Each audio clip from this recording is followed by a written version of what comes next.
آپ کیا، ہم لوگوں نے ہمیشہ ان کو نکیل ڈالی، ہم لوگوں نے ان قوتوں کو کبھی بھی مین سٹریم میں وہ آئے بھی تو کامیاب نہیں ہونے دیا اور نہ کبھی ہونے دیں گے انشاءاللہ تعالی۔ جی سر، یہ بتا دیں کہ جو بھی آپ حساب کر رہے ہیں، یہ آپ سیاسی کر رہے ہیں، یعنی گورنمنٹ کی طرف کر رہے ہیں، سیاستدانی کی طرف کو بھی اسمبلی کی طرف کر رہے ہیں، حساب کر رہے ہیں، اور دوسرا یہ ہے کہ جج صاحب کا بھی ایک اکاؤنٹ چل رہا ہے جو فارن سے فنڈنگ آ رہی ہے، اس کو میرے سے آپ چیک۔ ہاں، وہ جو فورن فنڈنگ کیس چلا پی ٹی آئی کے بارے میں، اس کو بھی میں کہتا ہوں کہ یک طرفہ کارروائی ابھی نہ ہو۔ ابھی آپ لوگ جو کچھ اپوزیشن کے ساتھ ہو رہا ہے اسی طریقے کے کیسز گورنمنٹ کے لیے بھی دیکھے جائیں۔ اور فارن اکاؤنٹ ہے جج صاحب کو ڈائریکٹ اور اس کی پیمنٹ آ رہی ہے، اس کی بات کروں گا، ابھی ہم نے شیئر بھی کیا ہے جج صاحب نے کہ ہمیں در مبادلہ کافی آیا ہے بات۔ نہیں دیکھیں، جہاں پر کوئی پازیٹیو چیزیں آ رہی ہیں ان کو آپ لوگوں نے ایڈمٹ بھی کرنا ہے، انہیں اپریشیٹ بھی کرنا ہے۔ جہاں تک قرضوں کی بات ہے اس کے لیے آپ اوورسیز پاکستانیز کا سہارا لے سکتے ہیں، اور یہ سب سے اچھی بات ہے، اور وہی آپ کا ملک چلا رہے ہیں انڈائریکٹلی۔ جی شہید بھائی، اچھا شہید بھائی، آپ نے ابھی کہا کہ بڑی بڑی پولیٹیکل پارٹیز جو ہیں وہ آپ کے ان کی لیڈرشپ، وہ نظریاتی لیڈرشپ، نظریاتی لیڈرشپ، تو آپ کیا ان کے نام بتا سکتے ہیں کہ کون کون سے ہیں جو؟ سر ہم ابھی پتہ کھیلیں گے یہ والا، تو میرے خیال ہے ہم اس طریقے سے کامیاب نہیں ہو سکتے۔ اچھا سر، میرا ایک دوسرا سوال ہے، اس سے یہ پتہ تو چل رہا ہے کہ آپ عملی سیاست میں آ رہے ہیں، دوسرا یہ کہ آپ کو کیا لگتا ہے کہ جو چھوٹے چھوٹے نوجوان ہیں یہ کوئی اتنی جو بڑی بڑی پارٹیز ہیں، سیاسی پارٹیز ہیں، ان کا مقابلہ کر سکیں گی؟ یہ جنہیں آپ بچہ کہتے ہیں نا سر، انہوں نے عمران خان کو وزیر اعظم بنایا تھا۔ جنہیں آپ بچہ کہتے ہیں نا سر، ان لوگوں نے تحریک پاکستان میں ایم ایس ایف کی صورت میں، مولانا نیازی کی صورت میں قائد اعظم کا ساتھ دیا تھا۔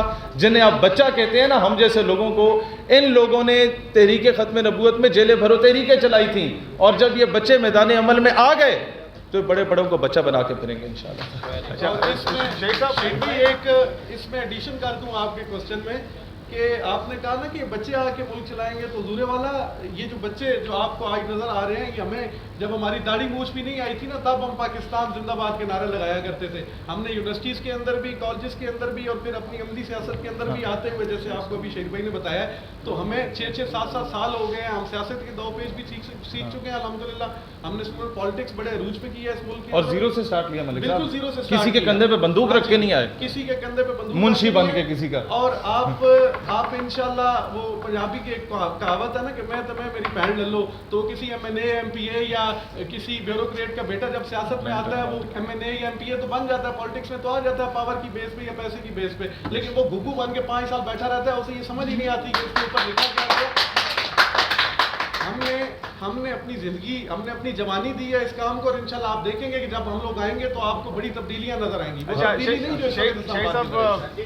پاکستان میں اور بھی کافی سوشل ایکٹیوسٹ، ایک سیکنڈ جی، آپ نے کشکول کی بات کی، اس کشکول کے بارے میں وزیر اعظم، جو آپ وزیر اعظم عمران خان صاحب ہیں، وہ بھی کہہ چکے، اس سے پہلے نواز شریف جب اقتدار میں آ رہے تھے وہ بھی کہتے تھے کشکول نہیں اٹھائیں گے، لیکن ماضی میں دیکھا جائے اور اب دیکھا جائے تو ہمیں مجبوراً جانا پڑتا ہے، جا کے وہاں سے۔ سر میں آپ کو اس کی وجہ بتاتا ہوں۔ آپ کے پاس ایسا کیا لائے عمل ہے کہ اگر آپ آئیں گے تو کیا اس کا وہ بنے گا؟ سر سب سے پہلی بات یہ ہے، ایک اور سوال آپ کا اس کے ساتھ ایڈ کر دوں، آپ نے کہا کہ نوجوانوں کو ہم لوگ ساتھ دیکھیں گے، لیکن اسی کے ساتھ آپ نے کہہ دیا کہ کچھ جو نظریاتی لوگ ہیں پارٹی اس کے، وہ آپ کے ساتھ آ رہے ہیں۔ اس کا مطلب تو یہ عمران خان نے بھی یہی نعرہ لگایا تھا کہ بھائی میں اپنے نظریاتی کارکنوں کو لے کے آؤں گا، بالکل درست۔ وزیر اعظم بنا تو اس نے مختلف جو ہے وہ لوٹے اٹھا کے جو وہ پارٹی، آپ نے بہت زبردست بات کی، وہ الیکٹیبلز اٹھائے اس نے۔ الیکٹیبلز اور نظریاتیوں میں بڑا فرق ہوتا ہے۔ نظریاتی وہ ہوتا ہے جس کے پاس کوئی پلیٹ فارم ہی نہیں ہوا بیچارے کے پاس، جو سہارا ڈھونڈ رہا ہوتا ہے کسی کا کہ یار بس پہنچ جائیں کسی طریقے سے، اور اس بیچارے کو بولنے نہیں دیا جاتا۔ آپ دیکھیں نیشنل اسمبلی میں حکومت اور اپوزیشن کے ملا کے 25 ایم این ایز میں سے، ان کے علاوہ باقی کے 350 سوا 300 ایم این ایز میں سے کسی کو بولتے دیکھا آپ نے آج تک؟ کسی ایک کو اجازت نہیں ملتی، تو وہ نظریاتی بندہ پس جاتا ہے اپنی پارٹی پالیسیز کے اندر۔ جب وہ کوئی نظریاتی قرارداد پیش بھی کرتا ہے تو پارٹی کے لیڈر پتہ کیا کہتا ہے سر، کہ جناب یہ اس کا ذاتی اوپینین ہے، it has nothing to do with the policy of the party. تو یہ چیز ہے۔ جہاں تک آپ نے پھر بات کی کشکول کی، سر اس سے پہلے بھی قرض مکاؤ مہم چلی، اور اس میں نیچے کلرک سے لے کے اوپر وزیر اعظم تک سب نے پیسے کھائے۔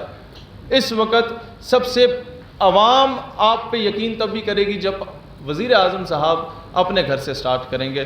میں یقین دلاتا ہوں میرے نام پہ جو کچھ ہے وہ میں دینے کو تیار ہوں گا اس قوم کو۔ اچھا شیخ صاحب، بہت سارے بہت سارے سوشل ایکٹیوسٹ آپ جیسے موجود ہیں پاکستان میں، لیکن آپ جب بھی آواز اٹھاتے ہیں آپ کو اریسٹ کر لیا جاتا ہے. فواد چودھری صاحب کے حوالے سے آپ نے جب بات کی اس وقت بھی آپ کو اریسٹ کر لیا گیا. فرانسیسی سفیر کی ملک بدری سے متعلق آپ نے انٹرویو میں جو باتیں کی اس کے بعد آپ کو اریسٹ کر لیا جاتا ہے. کیا کوئی ذاتی دشمنی آپ کی حکومت کے ساتھ؟ نہیں، ذاتی بات نہیں ہے سر.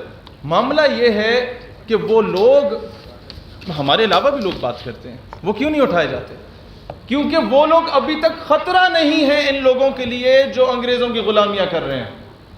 ہم لوگ ان لوگوں کے لیے خطرہ بن چکے ہیں سر، اور انشاءاللہ تعالیٰ خطرہ بن کے رہیں گے اور انگریز کی غلامی سے پاکستان کو نجات دلائیں گے انشاءاللہ.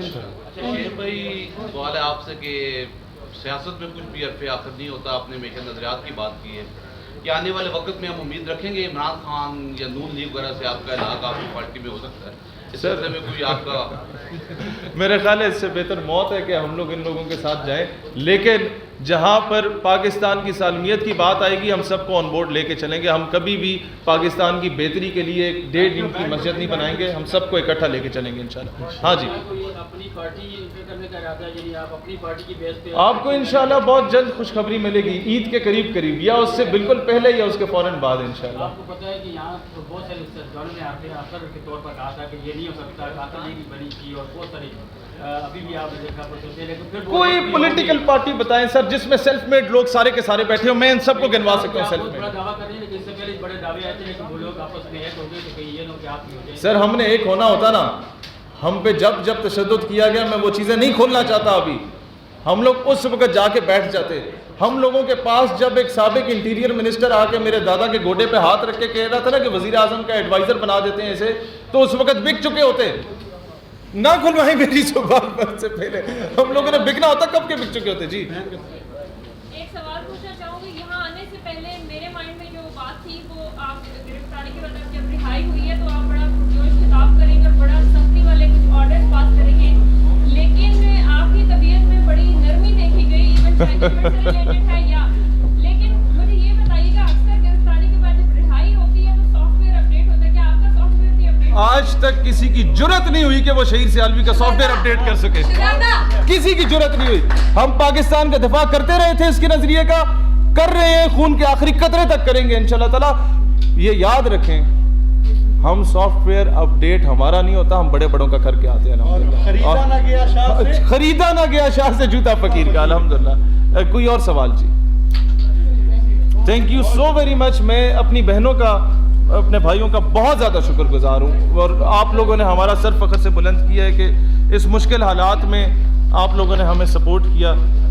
Highly honoured. اللہ تعالیٰ سے دعا ہے کہ اللہ تعالیٰ پاکستان کو حقیقی معنوں میں اسلامی فلاحی ریاست بنائے اور ہم لوگ ایک خود مختار ریاست بنے. آمین. اللہ بھائی دعا کروا دیں. دعا ہوگی.